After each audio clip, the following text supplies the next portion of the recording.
नमस्कार दोस्तों, स्वागत है आपका हमारे चैनल GCGS रिसर्च सेंटर पर। दोस्तों, आज हम चर्चा करेंगे इज़राइल एम्बेसी के पास हुए बम धमाके की, जो कि दिल्ली में हुआ। सिमिलर बम धमाका 2012 में भी रिपोर्ट किया था। अभी जो बम धमाका हुआ उसके बारे में न्यूज़ हाउसेस ने क्या क्या रिपोर्टिंग दी है, मैं उसके बारे में बताता हूँ। इंडियन एक्सप्रेस ने छोटे से ब्लास्ट होने की घटना बताई है और इसमें ईरान के लिंक होने की बात की गई है। यही बात टाइम्स ऑफ इंडिया और BBC न्यूज़ ने भी की है कि दिल्ली पुलिस ने इस पर टेरर एंगल की जांच कर रही है और इसमें टेरर अटैक होने का इजरायली गवर्नमेंट ने भी आशंका जताया है, क्योंकि सिमिलर अटैक 2012 में हो चुका है इजरायली दूतावास के पास। इजरायली दूतावास के पास जो शुक्रवार को धमाका हुआ वो किसी गहरी साजिश की एक कड़ी हो सकता है कि इसके तार 2012 में इजरायली डिप्लोमेट्स पर हुए हमलों से जुड़े हो। यह आशंका भारत में इजराइल के राजदूत रॉन माल्का ने जताई है। उन्होंने NIS से बातचीत में कहा कि साल 2012 में दिल्ली में इजरायली डिप्लोमेट्स पर एक आतंकी हमला हुआ था, जो कि दूतावास से ज़्यादा दूर नहीं था। हो सकता है कि ये जुड़े हो, कोई पैटर्न हो, हम इसकी जांच कर रहे हैं, या विकल्पों में से एक है। मल्का ने बताया कि शुक्रवार को हुआ धमाका एक आतंकी हमला हो सकता है। अब बात करते हैं 2012 में हुआ क्या था। 13 फरवरी 2012 को भारत में तैनात एक इजरायली डिप्लोमेट्स की कार को निशाना बनाया गया था। कार में डिप्लोमेट्स की पत्नी ताल यहोशुआ कोरेन मौजूद थी, जो अपने बच्चों को स्कूल से लेने जा रही थी। कार में पीछे से आए मोटरसाइकिल सवार ने मैग्नेटिक एक्सप्लोजिव डिवाइस, मतलब कि स्टिकी बम, लगा दिया था। जब कार औरंगजेब रोड, जो कि अभी APJ अब्दुल कलाम रोड हो गई है, कि ट्रैफिक लाइट के पास रुकी थी, तो अचानक उससे आग की लपटें निकलने लगी। कोरेन बाल बच गई थी। ठीक उसी दिन जॉर्जिया में भी एक इजरायली डिप्लोमेट्स की कार में बम प्लांट किया गया था। और इतना ही नहीं, थाईलैंड और मलेशिया से भी संदिग्धों को पकड़ा गया था, जिनके लिंक्स ईरान से होने के पाए गए थे। अब बात करते हैं कि 2012 में जहां हमला हुआ था उसी रोड पर है दूतावास। उस रोड का नाम अभी APJ अब्दुल कलाम रोड है, जो कि पहले औरंगजेब रोड के नाम से जाना जाता था। 2012 में जिस औरंगजेब रोड पर कार में बम प्लांट किया गया था, शुक्रवार को उसी रोड पर स्थित इजरायली दूतावास के पास मामूली IED ब्लास्ट हुआ। दिल्ली पुलिस ने IED ब्लास्ट को बताया कि शाम 5:05 पर विस्फोट हुआ था। गनीमत यह रही कि इसमें कोई भी हताहत नहीं हुआ, ना किसी जान माल को नुकसान हुआ, ना किसी बिल्डिंग को कोई नुकसान हुआ है। मोसाद, जो कि इसराइल की एक खुफिया एजेंसी है, दिल्ली पुलिस की स्पेशल सेल के अलावा नेशनल इन्वेस्टिगेशन एजेंसी NIA भी इस धमाके की जांच कर रही है। नेशनल सिक्योरिटी गार्ड्स NSG की एक टीम को भी ब्लास्ट में यूज विस्फोटकों की जांच करने को लिए लगा दिया गया है।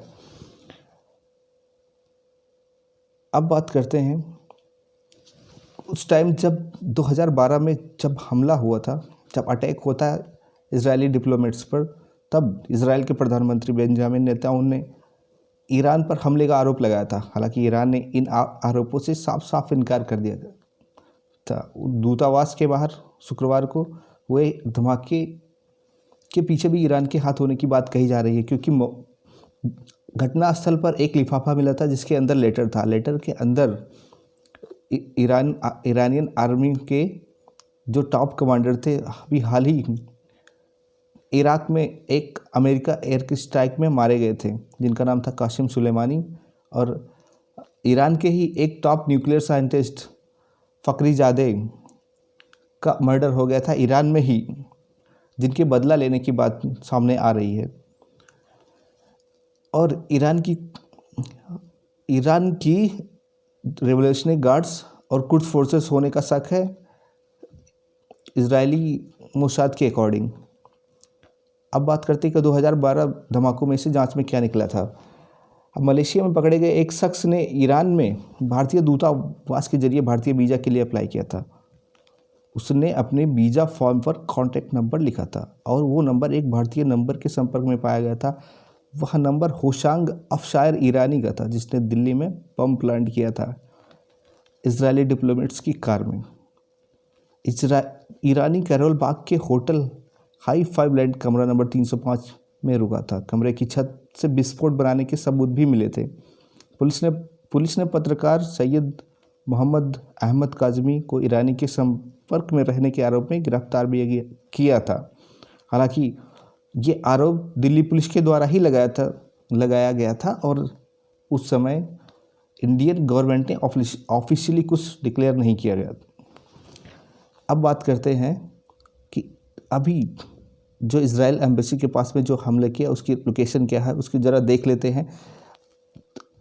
अब इजरायली एम्बेसी यहाँ पे आप देख रहे होंगे रेड कलर से उसमें मार्क है, और जो ब्लैक कलर में जो रोड जा रही है वही APJ अब्दुल कलाम के जस्ट बगल में है और साथ में लगी हुई है एम्बेसी ऑफ ब्राज़ील।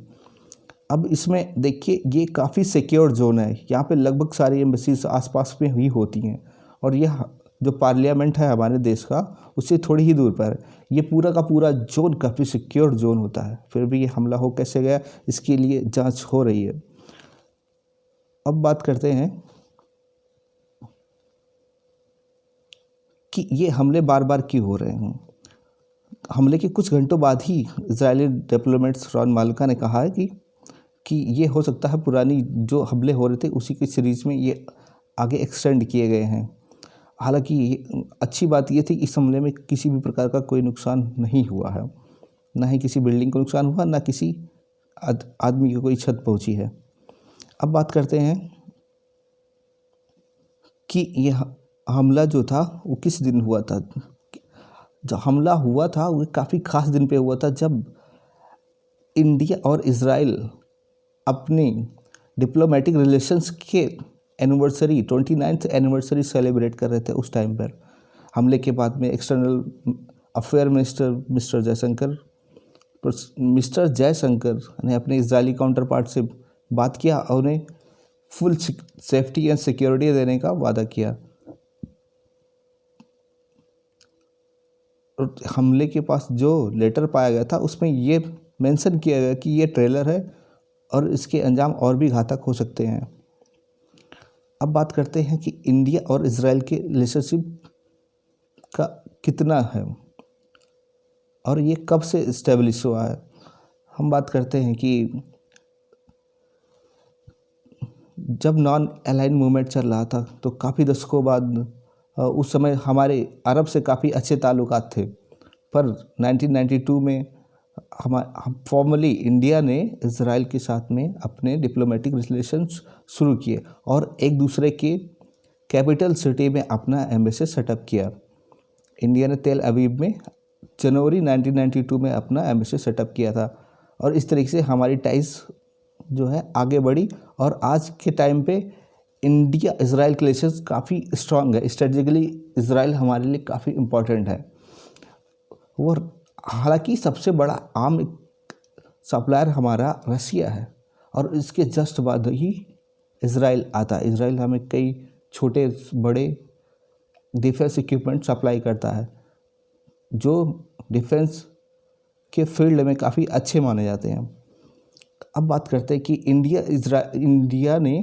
की मदद इजराइल ने कब की थी। तो 1999 में जब इंडिया पाकिस्तान कारगिल युद्ध हो रहा था उस समय इंडिया की सिचुएशन पाकिस्तान के खिलाफ कुछ अच्छी नहीं थी। ऐसे खास मौके पर इजराइल ने इंडिया को arms and ammunitions and defence equipment supply किए थे, जिससे इंडिया को काफ़ी हेल्प मिली पाकिस्तान के अगेंस्ट और इंडिया 1999 में कारगिल युद्ध जीत गया था।